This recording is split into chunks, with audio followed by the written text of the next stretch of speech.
Hi friends, thank you for subscribing my channel Dilip Kumar JAM. Once again, thank you for your support.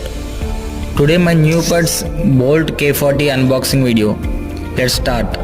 నేను ఈ బడ్స్ని Amazon నుంచి కొనుగోలు చేశానండి. ఇది ఆఫర్లో 899 రూపీస్కి.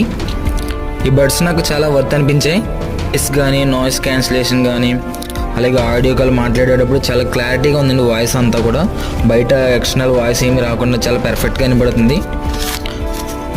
అలాగే వీటికన్నా ముందు నేను బోల్ట్ ఎయిర్ బేస్ బర్డ్స్ కంబర్డ్స్ వాడానండి. వాటికన్నా ఇవి కొంచెం నాకు బెటర్గా అనిపించే బేస్లో కానీ వాయిస్లో కానీ అలాగే టచ్లో కానీ ఇవన్నిటిలో కూడా కొంచెం బెటర్గా అనిపించాయి నాకు. బోల్ట్కి ఇందులో స్పెసిఫికేషన్స్ చూద్దామండి. ఛార్జింగ్ టైం నాకు చాలా ఎక్సలెంట్గా అనిపించింది. ఇంచుమించు 48 అవర్స్ మనం కంటిన్యూస్గా వాడినా కూడా ఛార్జింగ్ ఉందండి. అలాగే 10 మినిట్స్ ఛార్జ్ పెట్టినప్పుడు 100 minutes play time 13 mm bass డ్రైవర్స్తో పాటు వస్తుందండి. చాలా బేస్ మనకి